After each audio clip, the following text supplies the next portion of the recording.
नमस्कार मित्रांनो, शिक्षण विभागाचा सध्याच्या घडीचा अतिशय महत्त्वाचा विषय म्हणजे शालार्थ केवायसी।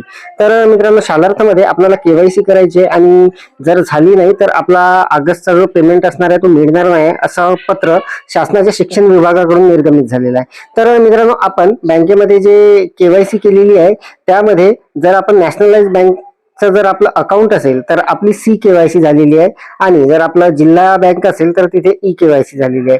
तर बऱ्याच आपल्या बांधवांचे कॉमेंट्स आलेले आहे की सर ही ई केवायसी आणि सी केवायसी काय आहे। तर मित्रांनो, आजच्या या व्हिडिओमध्ये आपण ई केवायसी आणि सी केवायसी नेमकी काय आहे, दोघांमध्ये फरक काय आहे याची संपूर्ण सविस्तर माहिती मी आपल्याला देणार आहे। तर नमस्कार, मी राज मेश्राम, मराठीशाळा.com या युट्यूब चॅनलवर पुन्हा एकदा आपलं सहर्ष स्वागत आहे। मित्रांनो, शालार्थ केवायसी अपडेट असणार आहे। ई केवायसी आणि सी केवायसी नेमकं काय आहे, दोघांमध्ये नेमका फरक काय आहे याची संपूर्ण सविस्तर माहिती जाणून घेण्यासाठी व्हिडिओला स्किप न करता पूर्ण बघा। चॅनलवर जर नवीन असाल तर चॅनलला सबस्क्राईब करायला विसरू नका। व्हिडिओ जर आवडला तर व्हिडिओला लाईक व शेअर करा। चला तर मग सुरू करूया। नमस्कार मित्रांनो, मराठीशाळा.com वर तुमचे स्वागत आहे। चला आज काहीतरी नवीन शिकूया। तर मित्रांनो, ई केवायसी ही आधारच्या मदतीने झटपट आणि डिजिटल पद्धतीने ओळख पडताळणी करण्याची प्रक्रिया आहे। उदाहरणार्थ ओटीपी किंवा बायोमेट्रिक्स। या उलट सी केवायसी जी आहे, केंद्रीयकृत केवायसी, ही सर्व आर्थिक संस्थांसाठी एक मध्यवर्ती प्रणाली आहे जिथे तुमचा केवायसी डेटा एकदाच सेव्ह केला जातो आणि एक 14 अंकी क्रमांक मिळतो। ई केवायसी आणि सी केवायसी मधील मुख्य फरक खालील प्रमाणे आहे।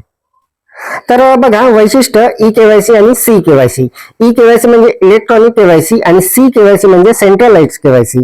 तर प्रक्रिया बघा, ई केवायसी जी आहे ही मुख्यतः आधार आधारित ऑनलाईन पडताळणी बद्दल आहे आणि सी केवायसी जी आहे यामध्ये तुमचे सर्व अधिकृत दस्तऐवज जसं पॅन, आधार, फोटो इत्यादी एकाच केंद्रीय डेटाबेस मध्ये साठवले जाते। पडताळणी म्हणजे व्हेरिफिकेशन कशा पद्धतीने होते, ई केवायसी मध्ये मित्रांनो UIDAI द्वारे ओटीपी किंवा बायोमेट्रिक्स झटपट पडताळणी होते आणि सी केवायसी मध्ये CERSAI ही संस्था जी आहे ही डेटाची देखरेख करते। फायदे काय आहे, ई केवायसी मध्ये मित्रांनो त्वरित आणि कागद विरहित पडताळणी होते आणि सी केवायसी मध्ये प्रत्येक ठिकाणी नवीन कागदपत्रे देण्याची गरज नसते।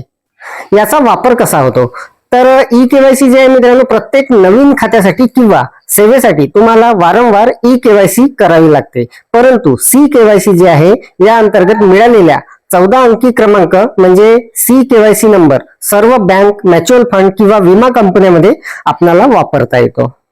थोडक्यात सांगायचे तर ई केवायसी ही ओळख पटवण्याची पद्धत आहे आणि सी केवायसी हे तुमच्या डिजिटल केवायसी रेकॉर्ड सुरक्षित ठेवण्याचे केंद्रीय ठिकाण आहे।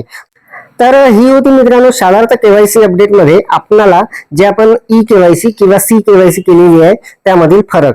तर मित्रांनो, ई केवायसी काय असते आणि सी केवायसी काय असते याची संपूर्ण माहिती आपण जाणून घेतलेली आहे। अपेक्षा आहे आपल्याला ही माहिती समजली असेल। तर मित्रांनो, कॉमेंट सेक्शन मध्ये सांगा आपण आपली जे केवायसी केलेली आहे ती ई केवायसी केलेली आहे की सी केवायसी केलेली आहे। तर अत्यंत महत्त्वाची अपडेट, महत्त्वाची माहिती, महत्त्वाची टेक्निकल माहिती आपण या व्हिडिओच्या माध्यमातून जाणून घेतली। अपेक्षा आहे आपल्याला माहिती समजलेली असेल, व्हिडिओ आवडलेला असेल। व्हिडिओ जर आवडलेला असेल तर व्हिडिओला लाईक करा, शेअर करा आणि माझ्या मराठीशाळा.com या युट्यूब चॅनलवर जर नवीन असाल तर चॅनलला सबस्क्राईब करायला विसरू नका। पुन्हा व्हिडिओ एका नवीन माहितीसह, नवीन अपडेटसह, तोपर्यंत धन्यवाद।